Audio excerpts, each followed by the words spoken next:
The year is 1915, Central Valley, California.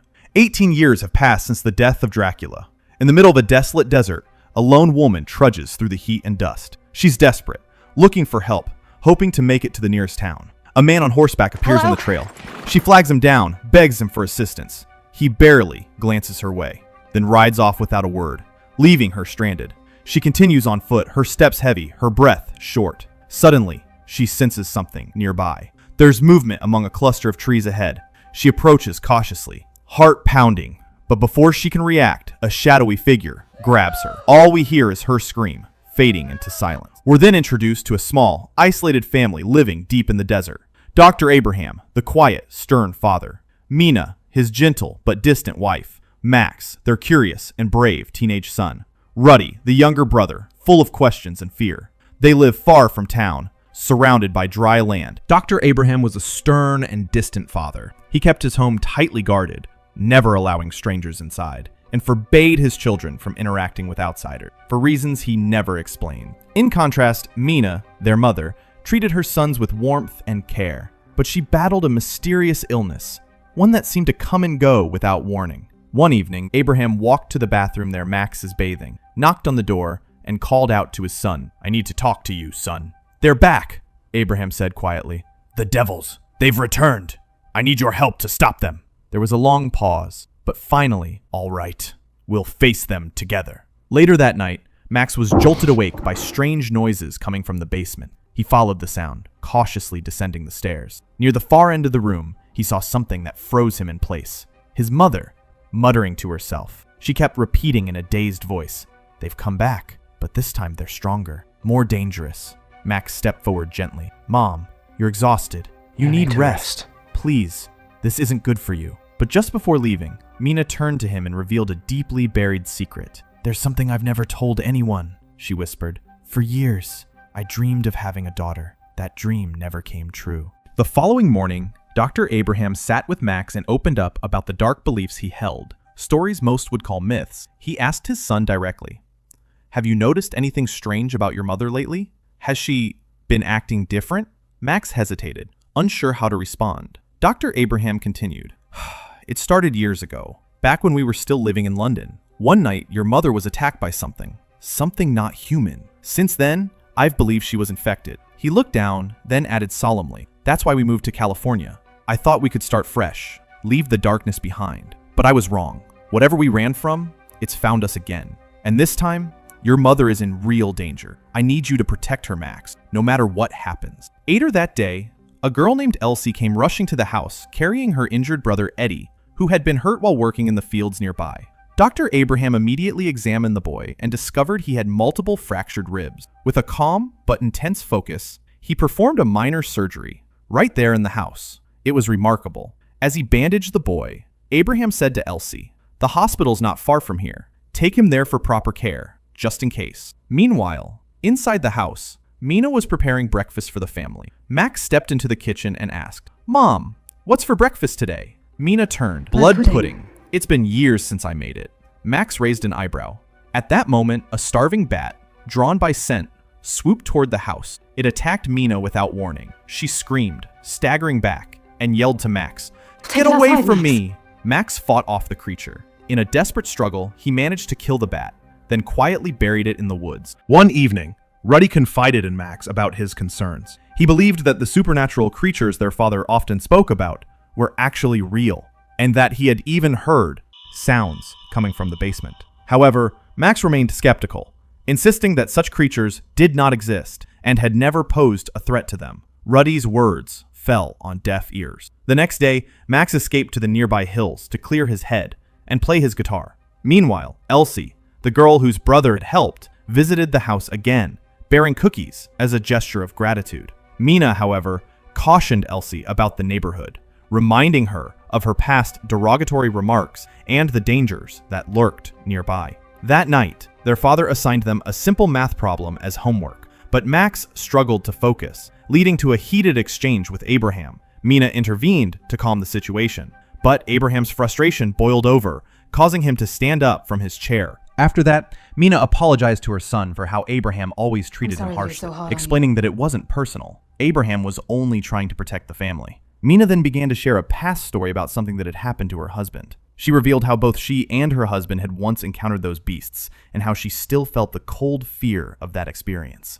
Later, while Rudy was outside getting some fresh air, he heard a strange sound coming from the woods. He asked Max if he heard anything too, but Max replied no, saying he didn't hear a thing. That night, as they all slept, Max had a vivid nightmare. In his dream, a terrifying woman with blood on her mouth appeared and attacked him near his mother's place.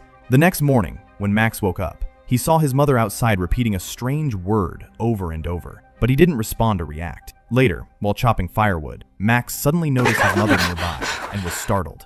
She cried out, "We are not safe. Those beasts have come." But then, the boy rushed his mother inside and she collapsed to the ground. A while later, Mina, who needed to drink some blood to regain her strength, called Max over, but Abraham warned his son to keep his distance from his mother, given how fragile she was. Abraham handed Max a container filled with fresh blood, which Max gave to Mina. As soon as she drank it, Mina began to recover. But then she started spinning false tales. She insisted that the creature was standing right by the window. Curious and skeptical, Max went to check for himself. Just as he was about to look outside, Abraham stepped in and firmly pulled him away from the room. Later, Max went outside and carefully scanned the area, but he didn't see anything out of the ordinary. The next morning, as the siblings sat down to breakfast, Rudy teased Max about being such a good cook, since their mother was still unwell and Max had taken over preparing the meal. After they finished eating, the two boys went outside to play. For the very first time, they ventured into their father's office, a place they had always been told to stay out of. Max warned Rudy it was a bad idea, but curiosity got the better of them. Inside the office, they found strange objects scattered everywhere. Suddenly, Rudy discovered a hidden drawer. When they opened it, a faint noise came from inside. Moments later, a woman appeared, urgently crying out, "Help me!" It was revealed that the woman was actually the same character from the movie's opening scene. At that moment, Abraham returns home. Upon entering, he kills the woman by slitting her throat. His sons witness this and are left deeply shaken with fear. Later, Abraham reveals to Max and Rudy that they must prepare themselves for the real work ahead. He leads them to a secret room where many bodies are covered with white sheets. Abraham then shares his past, that he was once a vampire hunter who has slain over 13 undead creatures, including a man who used to be a leader. He also taught others how to defend themselves. Abraham then hands Max a large hammer and a knife and forces him to learn how to kill these undead creatures. Max strikes the throat of the woman to finish her off. Rudy is disturbed by Max's actions but does not intervene. Max cuts her throat, which makes Abraham happy. Abraham also wants his younger son to be capable of doing the same, but Rudy refuses. Abraham insists forcefully, defends his brother, and in anger, Abraham viciously Max harshly. After this, Max, unable to endure the constant imprisonment imposed by their father, decides to leave the forest behind. Abraham told his son, "You can leave." Where would you go? That afternoon, Max and Rudy both knew Mina's health was failing rapidly, but Abraham stubbornly insisted she would recover. Later, Max apologized to his brother for doubting, but Rudy didn't seem to hear him. The next morning, Abraham also apologized to Max for the harsh treatment he had given him, admitting he had been too forceful. That same day, while riding his horse, Max unexpectedly met a woman named Elsie. They introduced themselves briefly, and Elsie asked why Max's family preferred living out in the wilderness. Max replied, "Because that's where our dad wants to be." He also mentioned that his mother was seriously ill. Meanwhile, Abraham discovered Mina had passed away and broke down in tears over her body. That day, her funeral and prayers were held. That night, Max had a dream about his mother, noticing a wound on her neck that suggested she had been a vampire too. When he woke, he found Rudy missing from his bed. After searching, Max found him in the garden, where Rudy had smashed his guitar. You said you wanted to leave. Max promised his brother he wouldn't leave him, but admitted their father was not a normal man and his actions were hard to bear. Later that afternoon, a man named Arthur arrived at Abraham's house. Max recognized him immediately. Arthur explained that they had once been neighbors in London and that he had known Max since he was a child. He also expressed his condolences over Max's mother's death. Abraham and Arthur hadn't seen each other in years, so their reunion was a bittersweet one. Arthur then revealed he had once killed his own wife under pressure from Abraham. You turned me against Lucy. He begged Abraham to stop his dark deeds, but Abraham remained stubborn. Max overheard the heated exchange between Arthur and Abraham from outside.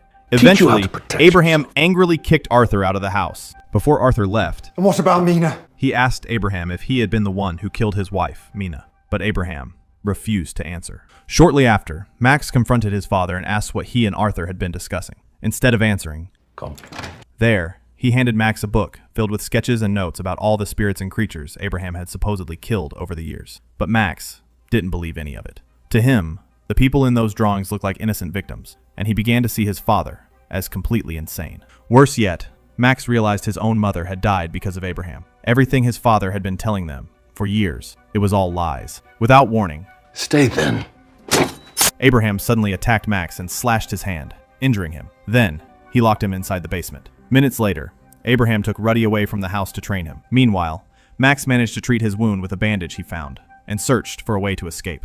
Eventually, he broke free and armed himself, determined to put an end to his father's madness, once and for all. That night, at a nearby camp where Elsie was staying, she sat by a fire alone. While warming herself, she heard strange noises coming from the woods. At first, she thought it might be Henry, another camper. But suddenly, Henry appeared from the trees, bleeding from a neck wound. Abraham had attacked him. Before Elsie could react, Abraham grabbed her and forcefully dragged her away, ignoring his screams.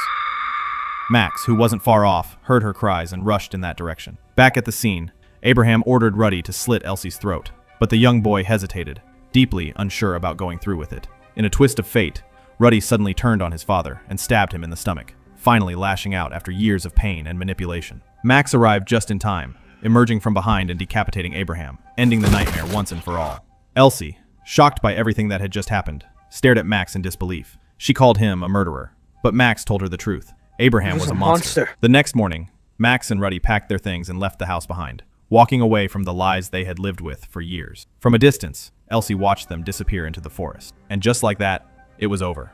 Thank you so much for watching. If you enjoy the content I create and would love to see more, please consider subscribing. Subscribing helps me grow and continue bringing you even better videos.